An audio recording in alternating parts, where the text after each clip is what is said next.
Hi, good morning or afternoon already, Dr. Rainey. How are you today? Good, introspective, different experiences in different days. This is an introspective day. Nice. This topic is pretty interesting as well. It's called "Are you unknowingly destroying your relationship?" Tell us more about this topic. Yes, it is, and it's very common. Most people don't realize that by the time a couple comes in to see me, I probably would have been much better able to help them had it been about 5 years earlier. It's a great sorrow because you could do so much before all those layers and layers and layers of pain and sadness and fighting and stupid. If they build up, and to try to get through them down to what's underneath that might still be alive and worth living for and doing, it always gets better before it gets worse. I mean, it gets worse before it gets better. I'm sorry. In other words, if the stuff starts to come out and people say, "Ooh, this doesn't feel well," counseling is really hard. Well, excuse me, if you'd come in when it would have been easy, we could have made this happen really fast. We have to now, and we sort of have to bring up all the bad stuff to understand it. And so it's almost like a good metaphor would be like an abscess in the body that's draining the body a little bit, a little bit, a little bit at a time. And the body is sort of aware it's sick, kind of in an unconscious way, but it doesn't really pay attention to it. And then at some point, you go into a doctor and say, "I don't feel well," and they lance that abscess. It doesn't feel good. And so sometimes you have to look at how strong the relationship is, because you have to bring out the negatives a little bit at a time, because the relationship's not strong enough to handle all the stuff that's been buried. So, if I could say to anybody, when you notice these things I'm going to talk about, I'm going to pick out the ones that stand out to me the most over all the 40 plus years I've been doing this, thousands and thousands of hours a week. I'm going to point out the things that had people been aware of this little kind of slippery slope and changed it early on, they could have turned it around. So I'm going to talk about them in case anybody right now is doing the same thing. And I can say, is this going on? Is this going on? It's unknowing. We're not talking about relationships where people are abusive or betraying or, having affairs. We're talking about pretty good relationships where people kind of like each other, having kids in their communities, but the relationship is somehow, it's dying without their even realizing that it's dying. So if people could recognize the things I'm going to talk about early on, as I said, and turn them around, wow, they might be able to really not go through that kind of pain and be able to regenerate, right? So they're relatively simple, but I think everybody can probably identify pretty well with them. And remember, when I bring up a number of things, if you can just even pick out 2, 3, 5 of them that will help you, you don't have to have them all. It's just if you can recognize them in yourself, people can often recognize them better in their friends' relationships than they do in Right. kind of let me go through them a little bit. Okay. One of the things that you look for that a relationship is, in fact, dying, losing its joy, is that people spend a lot of time kind of going over things, trying to fix them, rather than preventing something from happening. They wait a long time until the problem mushrooms. I didn't want to talk to him about this because I just didn't want to bring anything up. We were doing all right, the sex was okay. I just didn't want to bring it up. And so you bury it and bury it and bury it and bury it and bury it. And then when it finally comes up, man, so much energy in now talking about it, trying to get it out, rehashing. When did it happen? How did this happen? You have to spend so much time fixing it. So when people are preventing, they're dealing with things very rapidly. They're getting them resolved. They're getting through them. They're not burying them until they get to be so bad that most of the relationship is being spent fixing. So you're looking at that balance, and why don't we prevent it the next day? Oh, I'm sorry. They go back to the same behavior, rather than saying we need to stop this from happening, rather than have to fix it after it's done. It's like preventing your house having to be painted by painting it before it's falling apart. Mm-hmm. Okay, so then let's go on to the second one. The second one is people starting to focus much more on what's wrong with the relationship than what's right.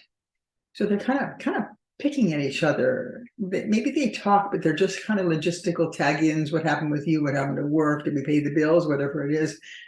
but they aren't looking, they're not telling each other, have I told you how much I love you? How much have I told you recently what fun it is to come home to you? Or I really like the way you did that.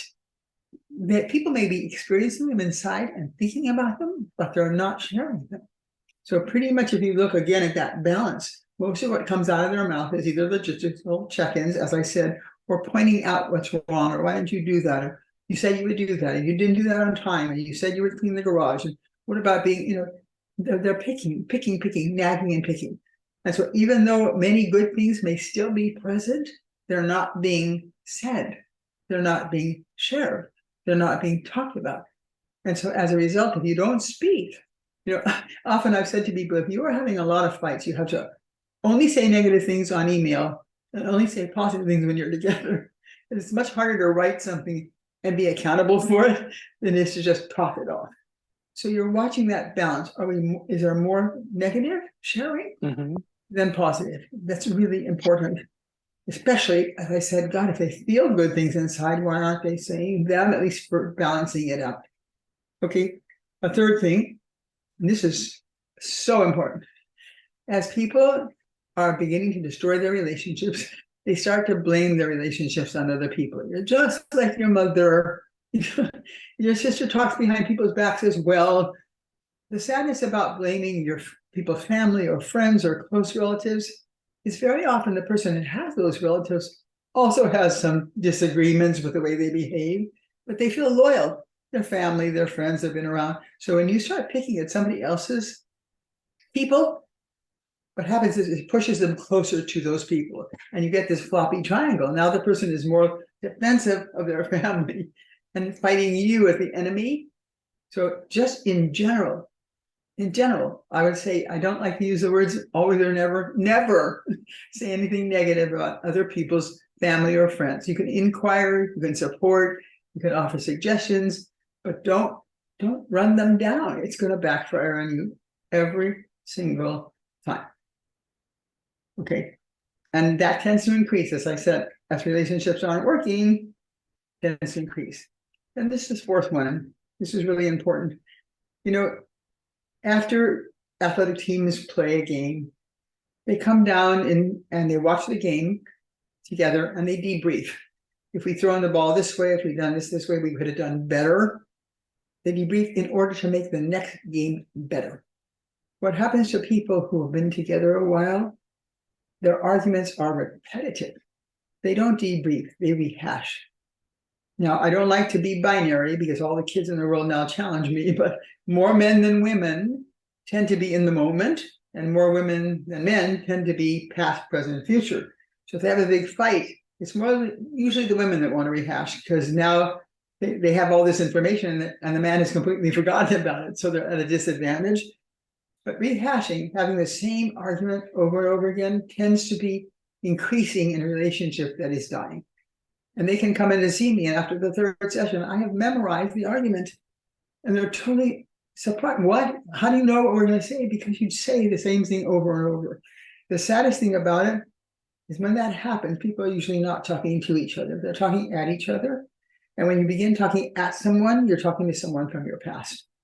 So traumas get brought up, and sometimes, sadly enough, people will use these rehashing, obnoxious, repeated interactions as a substitute for intimacy, because during the time they're doing that, they're paying attention to each other. And so all of a sudden, when they start to be close again and they start to have fun again, they don't have the same arguments. Amazing. They've transformed. So if you see yourself having the same repetitive arguments over and over again, the relationship is deteriorating. It's going downhill. Okay, this is probably evident to everybody, but if a relationship is dying, it's either caused by or will cause much more prime time of people away from each other. And often one person, but often sometimes two. People save up their energy, their positive self, their ebullient self, the part of them that contributes, that's excited, for places other than with each other. Now, if you have a hobby away from a relationship, which is really fine, because people need stimulation, they need to have, where'd you go? Was it fun? If you do adventures and you bring them back to the relationship and re-stimulate the relationship through them, the relationship is enhanced. But if you go to these other places to have a joy and you come back and you're dead when you get home, I mean, people say, oh, your husband or your wife they're so much fun. You say, not at home. I have a performer personality. I do not get at home what you get. I get a dead person. So when you see that the energy is moving, that prime time energy away from the relationship, where at the beginning and when people are together, all the prime time goes to each other. And miracle of miracles, the relationships blossom. But when they're going away, I've often used this term because I think it's very appropriate. People run the race together and then somebody becomes a pit stop, or you just go change your tires and then you're going back to do the race without them. It just doesn't work. You have to bring that energy and that joy back to your relationship. And if you don't, it is dying. I promise you, it is dying. You never spend any time with me. And I want to say something important here that's a little off, but very important. When people have children, small children particularly, they will often use the kids as a message to the person that's doing something they're unhappy with as a bank shot. Your son really misses you because you're never home. What they're really saying is, I miss you, but they think using the kid, they'll have a little more leverage. So when anybody says your child misses you or your child unhappy, they are also talking about themselves. 100% of the time. Okay, the next one. People tease each other, they play with each other, they challenge one another. People can be playful, and it's good, and then everybody gets a little toughened up, and they can sort of mock, they can sort of spar back and forth. But when those teasing, playful ways of being begin to have just a little more meanness to them, a little more mockery, particularly publicly, just a little more invalidation. They erase it. You're putting on a good show for our friend right now. Man, that's not the way you are with me. It starts to get a little nasty. Just has a little bit of a nastiness to it. It's a bang shot. It doesn't feel good. It feels bad. Publicly or together, you see those kinds of things moving from playfulness to sort of focus on kind of getting somebody with a little jab. When those things start to happen more often, whether you want to admit it or not, your relationship is dying because you're not safe with each other anymore. It's become nasty. Okay, the next one I say would be that when people become very resistant to transforming, when people first fall in love, two people make three. They're supporting each other's dreams. They're excited about what the other person wants. They want to make sure that those options are fulfilled. As people lose interest in each other, they become very rigid. They're not interested in the other person's dreams. They're only protecting themselves. That opportunity for transformation, which is necessary for anything living, if it doesn't transform, it decays. There's nothing between. It might look okay, but it's decaying underneath. So when that transformation is not possible because people take hard, rigid stands against things, we are never going to put our money into this. Why did you ever get that idea? And guess what? In healthy relationships and healthy people, they're always transforming.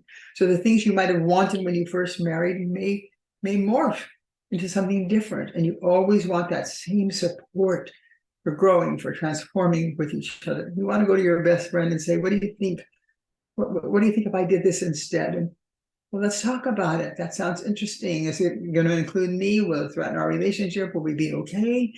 They talk about it. So they're constantly creating new platforms because that's what brings the excitement and the joy into a relationship. So when people get rigid and they don't want to hear and they just lock in, something's really wrong underneath.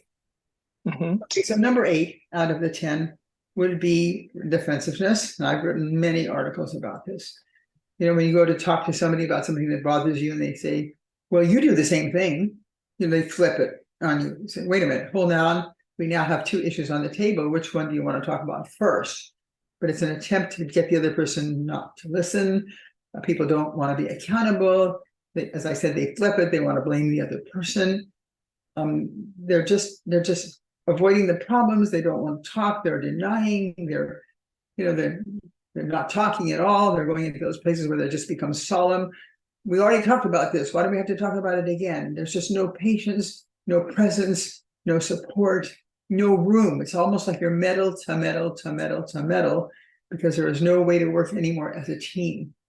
When you see defensiveness increase, when you see it begin to increase, it attacking and not being accountable, your relationship is dying. And you need to understand why people are not defending and what they're hiding. Okay, the next one is hard, but it's really important. Everybody deserves privacy. You don't have to always know what your partner is watching, if it's on porn, or if they have thoughts in their heads, or they think about maybe liking this other person, but they would never act on it. I mean, people deserve to have private thoughts. You don't have to know every single thing that's going on in your partner at all times. That's not fair. People need to think things through for themselves. But secrecy is very different. Secrecy means that you are distributing the resources of your life, time, energy, money, whatever you have, in somewhere else that's going to affect your partner. If they knew about it, it would hurt them, distress them, upset them, threaten them.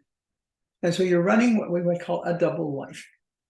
If that's happening and you have lost faith in sharing things with your partner, or you're doing things that you know your partner would not be okay with, and you're afraid to talk to them about it, or you don't want to be stopped in whatever you're doing, as secrecy increases, those resources go elsewhere.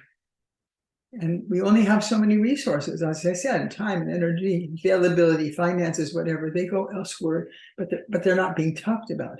What's this bill for that we just got for $2,000? Well, I went with some friends, we bought a golf membership. Well, how come you didn't tell me about it? And so you begin to feel that there are blips on the radar screen that don't feel good because there's no explanation. There's no way of knowing. You keep feeling something's wrong, and the partner defends. Obviously, the most obvious example of that is an affair, but it can happen in other ways as well. You're just keeping yourself from that other person. You don't let them in anymore. You shut them out. They feel exiled. So secrecy is always an indication that the relationship is dying. So the last one that I really, really want to talk about, I worked for 10 years in an alcohol and drug clinic. When I quit, I was humbled to the ground by the power of the disease. I thought I could save everybody, humbled and deeply compassionate, not for the actions people do when they're using, but for how painful it is to quit when you're caught up by the demons. Felt tremendously compassionate about that. But what happens is I have never, Ryan, known a single relationship where the abuse of alcohol and drugs existed that didn't die eventually. And here's the major reason. There are many, of course. Alcohol, drugs, whatever, is an escape into something that feels good and away from something that feels bad. That's what it is. Not all people are susceptible, and the abuse of drugs is not necessarily addiction, but you're using more of the drug or alcohol than is benefiting you. So when people begin to escape more rapidly and more quickly and more continuously from the other person by using something, it is an affair. It is an affair. It is a triangle.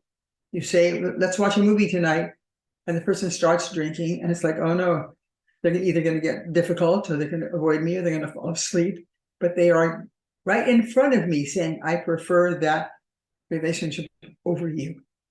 And I say it again with compassion and without judgment. But when a relationship begins to be under that kind of rubric, when a person is using a drug or alcohol to escape, they are always escaping the relationship. There's no other way to put it.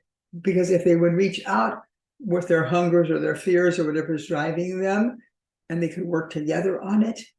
But once there is that, that other person, that other relationship, that other place to go that's easy to escape and maybe feels better, you are going to choose that over your partner. And that relationship will die, ultimately, over time. So those are the 10 that I see that people would have noticed these things early if they knew they were going, because it's a slippery slope. Sometimes it's happening very slowly, and people say, oh, well, somebody got sick, we lost your job. They use reasons that it's just a stage, it's going to get better. No, it doesn't.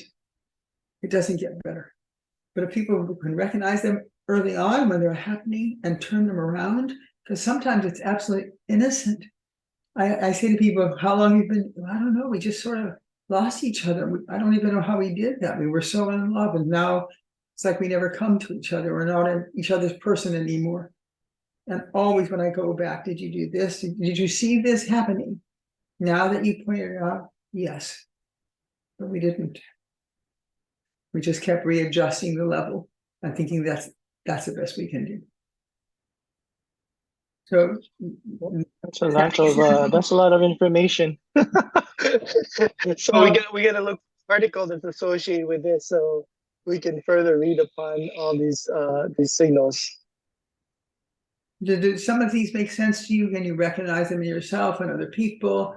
You know, when you point them out, they're so obvious, and yet people just don't see them. And often until it's too late, and that's the heartbreak. When somebody finally comes around and says, okay, I'm ready to change it, and the other person says, it's too late. That's one of the greatest tragedies I face in my work. Right. All right, Dr. Rennie, thank you for this article. We'll go ahead and publish this and send it out to the world.